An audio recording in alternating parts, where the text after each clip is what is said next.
Bonjour à tous et bienvenue dans cette nouvelle vidéo. Je suis Xavier Belvaux et aujourd'hui nous allons plonger dans la réalité du métier de mandataire immobilier. Vaste question. Que vous soyez déjà dans le domaine de l'immobilier, en reconversion ou simplement curieux ou attiré par la profession, cette vidéo est faite pour vous. Mais avant de commencer, nous avons voulu faire un micro-trottoir pour voir ce que les particuliers pensent du métier de mandataire immobilier et de conseiller immobilier et tout simplement regarder s'ils savent faire la différence. Enchanté. Est-ce que tu connais ce qu'est un mandataire immobilier en France? Non, pas vraiment. Et la différence entre un mandataire et un agent immobilier? Non plus. Oui, mais pour moi, le mandataire, ce serait celui qui prendrait en charge tout. Je pense que si on a un projet d'achat, on s'y intéresse. Si on n'a pas de projet d'achat, on... Je suis tout à fait d'accord avec vous. Question, est-ce que tu sais ce que c'est un mandataire immobilier? Absolument pas. Et un agent immobilier? Bien sûr. Non. Pas du tout. Et tu savais que les deux existaient? Mandaté, c'est celui quelqu'un qui... Non, je sais pas. Non? Je ne sais pas. Je ne sais pas la différence. Non, honnêtement, Non. non. Non, c'est pareil. C'est pareil pour vous. Pour moi, oui. Alors, la moralité de l'histoire, sur Paris 3, où j'ai fait mon petit micro-trottoir, eh ben, j'ai découvert que les clients finaux, les particuliers, ils ne savent pas du tout faire la différence entre les agents immobiliers et les mandataires immobiliers. À toi, Xavier, t'es tranquillement au chaud. Moi, j'ai un peu froid, mais au moins, tu as les réponses à tes questions. Alors maintenant, la question, qu'est-ce qu'un mandataire immobilier? Déjà, on l'a vu tout à l'heure dans la vidéo, pour le grand public, on s'y perd un peu. Parce qu'effectivement, on a entendu parler de conseillers immobiliers, d'indépendants dans l'immobilier, d'agents commerciaux, de négociateurs immobiliers et également de brokers. Mais qu'est-ce qui les différencie tous au niveau des termes? Alors, le mandataire immobilier, c'est un professionnel qui accompagne ses clients dans la vente ou l'achat d'un bien immobilier. Mais il ne possède pas la fameuse carte T, vous savez, le sésame que nous avons dans la profession. Lui, il est directement rattaché à un réseau immobilier, donc il travaille sous la responsabilité d'un agent immobilier carté titulaire de cette carte professionnelle T, mais également ce réseau immobilier peut être titulaire de la carte G, gestion locative, ou de la carte S, syndic de copropriété. C'est là la grande différence entre l'agent immobilier et le mandataire immobilier. Le mandataire immobilier est donc un professionnel qui est rattaché directement à un réseau et lui va avoir ce qu'on appelle une carte corporate, la fameuse carte blanche, qui va lui permettre de pouvoir en fait démarcher des clients sous le couvert et la responsabilité du détenteur de la carte T, à savoir le gérant du réseau immobilier. Alors que l'agent immobilier, lui, il est directement détenteur de la carte T, G, S ou alors les deux ou alors les trois. Donc ça veut dire qu'un mandataire immobilier, il va pouvoir commencer dans ce métier, ou alors on peut imaginer un négociateur immobilier en agence qui va directement décider, peut-être pour gagner plus d'argent ou avoir plus de liberté, de aller se rattacher à un réseau immobilier parce qu'il apportera certainement plus d'outils. Donc si je résume, le métier de mandataire immobilier va nous permettre de nous lancer, surtout à moindre coût, en travaillant sous le couvercle d'une marque nationale sans supporter tous les frais qui sont liés à une agence classique, comme les bureaux, les locaux, l'électricité, etc., etc. Cela va aussi leur apporter de la flexibilité parce que vous allez pouvoir travailler à votre rythme, et il y a aussi des mandataires immobiliers qui décident de faire de l'immobilier comme une deuxième activité. En fonction de votre première activité, on peut se retrouver effectivement avec des personnes qui vont travailler à temps plein, mais aussi des personnes qui vont travailler que 2 jours par semaine. C'est exactement la réalité. Vous choisissez vous-même votre rythme auquel vous voulez exercer cette activité-là et la place surtout que vous voulez lui donner dans votre vie. Alors, une des différences également entre l'agent immobilier et le mandataire immobilier, quand on parle du mandataire immobilier ou de l'agence, l'agent immobilier, lui, il travaille généralement dans une agence qui souvent est vitrée. Il a sa propre équipe, ses collaborateurs. Il est lui-même détenteur de la carte T. Donc, il va travailler avec, par exemple, des agents commerciaux ou des salariés qui vont avoir des cartes collaborateurs, des fameuses cartes blanches. Mais l'agent immobilier, lui, il a la responsabilité concrète de tout ce qui va se passer. L'agent immobilier, lui, il va animer son équipe, pouvoir suivre ses réunions, travailler sur le terrain, pouvoir organiser des réunions, alors que le mandataire lui, immobilier, lui, c'est sûr qu'il est plutôt seul sur un secteur. Donc, c'est aussi un élément qui est important pour un mandataire immobilier, de se dire à un moment, ma vraie question, si j'ai pas envie de travailler seul et que j'ai pas l'habitude d'être solitaire ou de savoir bien m'organiser, il faudra se poser la vraie question de se dire, est-ce que je suis plus fait pour être agent commercial dans une agence immobilière classique, ou est-ce que je suis plus fait pour rejoindre un grand réseau? Parce que l'organisation, même si les grands réseaux immobiliers peuvent vous l'apporter, l'organisation, c'est quelque chose d'assez important dans le métier de mandataire immobilier. Parce que c'est le nerf de la guerre, on va parler maintenant un peu des commissions. Généralement, un agent commercial gagne à peu près entre 45 et 50% de la com totale, alors qu'un mandataire immobilier commence en général entre 60% et peut aller jusqu'à 90, voire 100% des coms passer le palier. Sachez-le, un mandataire immobilier les 15 premiers mois, en général en chiffre d'affaires, sur la première année, il fait entre 35 et 45 000 euros de chiffre d'affaires. La stat nationale est environ 33 000 euros de chiffre d'affaires. Les années suivantes, ça va bien plus vite. Généralement, il peut avoisiner plus de 100 000 euros de chiffre d'affaires assez rapidement. Et donc, ça peut être assez intéressant pour lui, parce qu'en fonction des paliers, s'il prend 70% de la com, c'est tout de suite beaucoup plus rentable pour lui. Alors, moi, j'ai un vrai sujet aussi dans l'immobilier aujourd'hui. Je voudrais parler de la guerre. Parce que oui, il y a une guerre. Il y a une guerre entre les réseaux de mandataires et les réseaux d'agences traditionnelles. Depuis quelques années, on voit bien, les mandataires ont beaucoup de mal à être respectés comme des professionnels immobiliers par leurs confrères qui sont agents immobiliers parce qu'ils détiennent la carte T. Ça ne veut pas dire qu'un mandataire immobilier ne va pas se former, bien au contraire. Il a vraiment de la formation à sa disposition, tout comme les réseaux immobiliers traditionnels qui se sont mis beaucoup sur le e-learning. Donc c'était la première chose. Et une chose qui est importante, c'est aujourd'hui de se dire que 25% du marché est détenu par qui ? Par des réseaux de mandataires immobiliers. Et quand on regarde les plus gros réseaux immobiliers, comme Orpi, Century, ils ont en moyenne entre 3,5 et 4,5% de parts de marché. Alors que des réseaux comme IAD, aujourd'hui, on est aux alentours de 13%. Et tout confondu, on est aux alentours de 25% de parts de marché. Et n'oublions pas, dans l'immobilier, 40% encore des transactions échappent aux professionnels. Elles sont toujours directement gérées entre les particuliers. Et pour autant, ça n'a jamais été aussi compliqué de gérer sa propre acquisition tout seul. C'est pour ça que je vous dis qu'à la fois qu'on soit agent immobilier ou mandataire immobilier, ce qui est important, c'est de travailler ensemble avec un fichier commun et de surtout respecter son client et comprendre qu'aujourd'hui, le client final, il s'en moque, il ne fait pas la différence entre un agent immobilier et un mandataire immobilier. Pour lui, c'est tout à fait des conseillers immobiliers, point barre. Et bien la réalité, elle est là. Ce qui est important pour le client final, c'est d'avoir le bien aux meilleures conditions possibles. C'est pourquoi cette guerre, elle doit s'arrêter. On doit travailler ensemble, main dans la main, dans des fichiers qui sont partagés entre agents immobiliers et mandataires immobiliers. Et on doit plutôt être dans la compétition et non pas dans la compétition qui ne sert à plus rien du tout. Donc on doit vraiment réinjecter des fonds dans le marché pour aider nos clients à pouvoir acquérir et subsister. Attention, le logement est une dépense nationale qui est toujours primordiale pour les Français. Alors, la première question qu'on pourrait se poser quand on veut devenir mandataire immobilier, c'est quel réseau ? La première chose que doit faire un mandataire immobilier, c'est une petite étude de marché. Pour regarder déjà s'il préfère avoir un système MLM.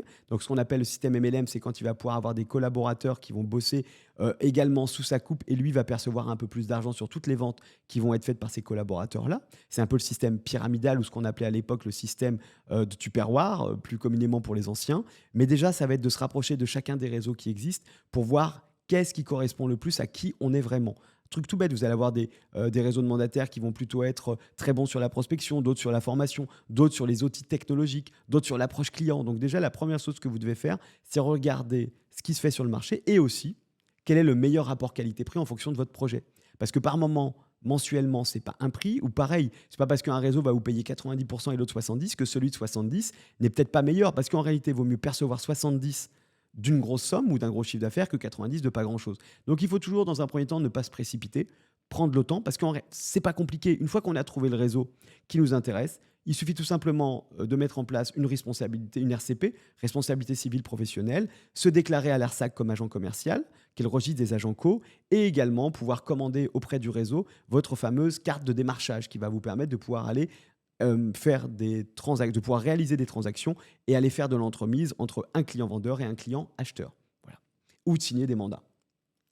Un des deuxièmes éléments, c'est choisir le bon secteur. Est-ce qu'il vaut mieux avoir un secteur exclusif ou pas exclusif au niveau du 2 ? Eh bien, ça, c'est à vous de le ressentir. Déjà, il y a peu de réseaux qui proposent un secteur exclusif. Moi, pour ma part, si vous voulez mon avis, ça ne sert absolument à rien. Et peut-être qu'aujourd'hui, il est intéressant, s'il y avait des offres sur le marché où vous avez des réseaux hybrides à la fois d'agents immobiliers et de mandataires, de vous intéresser à ça. Comme je vous le disais tout à l'heure, je pense que plus que jamais, on doit travailler main dans la main avec des agents immobiliers locaux et des mandataires pour avoir ne serait-ce qu'un point d'impact où on peut se retrouver, discuter, échanger, parce qu'on l'oublie souvent, mais d'être seul sur un secteur, c'est aussi la lassitude du métier. Voilà, le pouvoir discuter avec d'autres personnes, c'est toujours quelque chose de très positif, peu importe le métier qu'on fait.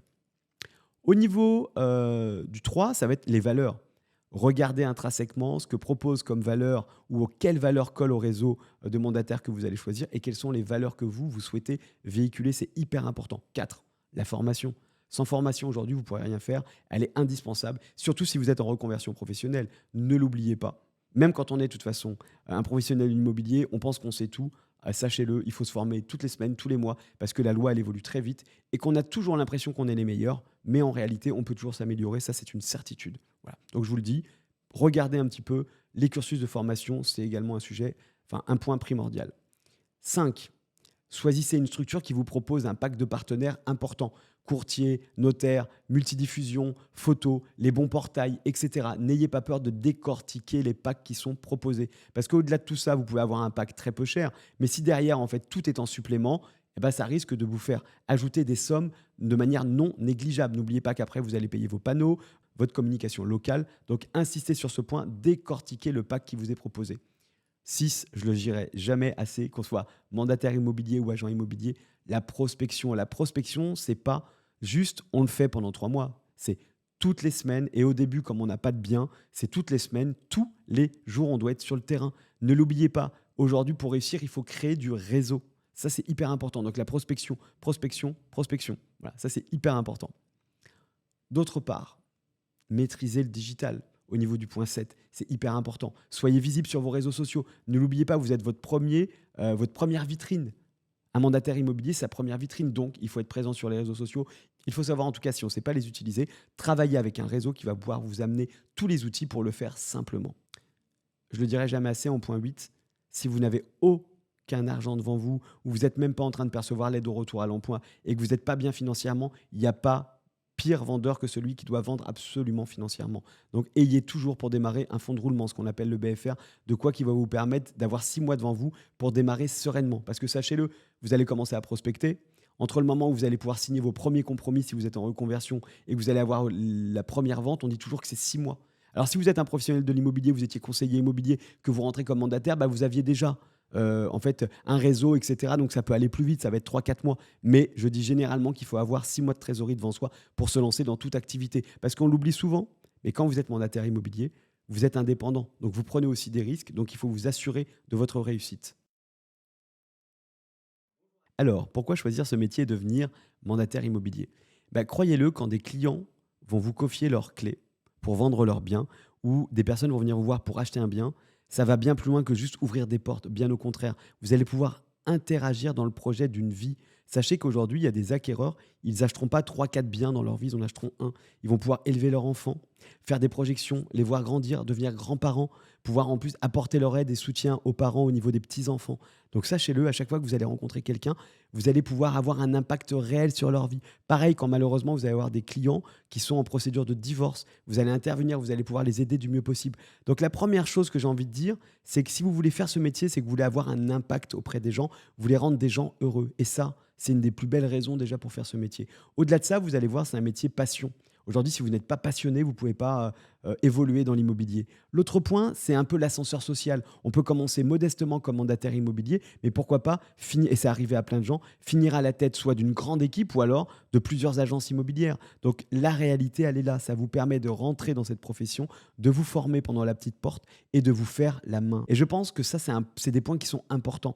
Devenir mandataire immobilier, c'est vraiment se lancer dans une nouvelle carrière. Donc il faut réellement, je le redis, faire attention au réseau que vous allez choisir parce qu'il vous faut vraiment qu'on vous donne les tips, les clés et les outils pour vous permettre de pouvoir bien vous réaliser dans cette profession. Ensuite, ne l'oublions pas, vous allez pouvoir aussi travailler à votre rythme. Imaginons, vous êtes maman d'un enfant. Aujourd'hui, vous vous occupez de votre enfant, mais vous avez envie de reprendre une activité professionnelle au moins 1 à 2 journées par semaine. Le mandataire immobilier peut être la profession idéale pour vous parce que ça vous permettra de rencontrer du monde, de pouvoir faire un métier passion tout en préservant votre équilibre familial. Pareil pour un homme, pareil pour plein de sujets. Donc, sachez-le, le mandataire immobilier vous permet d'adapter, de pouvoir faire en sorte d'avoir un métier qui s'adapte à vos besoins et pas l'inverse. Les perspectives d'avenir, elles sont nombreuses. On pouvait très bien imaginer demain rentrer dans le réseau immobilier parce que vous avez reçu, vous allez être chassé. Mais pareil, rentrer dans une agence traditionnelle parce qu'on va vous proposer un poste de manager, de directeur, ou alors vous lancer à votre compte sur quelque chose de plus grand. Aussi, un point super important, voilà, personne n'est philanthrope, la commission. Quand vous savez que vous allez pouvoir être rémunéré entre 70 voire 100% de la commission, ça aussi c'est un point important. Même si vous travaillez que 2 jours par semaine et que vous êtes efficace, au bas mot, vous pouvez avoir un complément de revenu qui ne sera pas anodin. Donc ça aussi, c'est un point important à prendre en ligne de compte. Autre point également capital, ça va vous permettre de toucher au digital. Parce qu'aujourd'hui, l'immobilier sans le digital, c'est pas possible. On doit avoir les deux, l'humain, mais le digital. Ça vous permet de vous former, ça vous permet de vous moderniser aussi si ce n'était pas le cas. Et il n'y a pas d'âge. Moi, j'ai vu des mandataires immobiliers commencer à 60 ans. Et aujourd'hui, ils en ont 69, 70, ils sont encore mandataires immobiliers et ils sont restés en forme. Donc ça permet aussi, il n'y a pas d'âge en réalité, vous pouvez très bien commencer à 20 ans, mais vous pouvez aussi commencer à 60 ans. En conclusion, ça fait un petit moment qu'on est ensemble, j'espère que vous y voyez plus clair avec ce métier de mandataire immobilier. Je serais ravi de répondre à l'ensemble de vos questions en commentaire, n'hésitez pas. Mais en conclusion, ce que je voulais vous dire, c'est que le mandataire immobilier, déjà, c'est un métier qu'on doit faire avec passion. Il faut vraiment que vous ayez envie, il faut de l'engagement, il faut de la discipline, peu importe le temps que vous voulez y consacrer. Engagement, discipline, prospection, développement de réseau. Retenez ces 4 éléments, engagement, discipline, prospection, développement de réseau. C'est les 4 points primordiaux. Et après, bien sûr, avec le réseau que vous aurez choisi, formation, le bon pack avec les bons outils et surtout la bonne visibilité. Merci beaucoup et je vous dis à très bientôt pour une prochaine vidéo.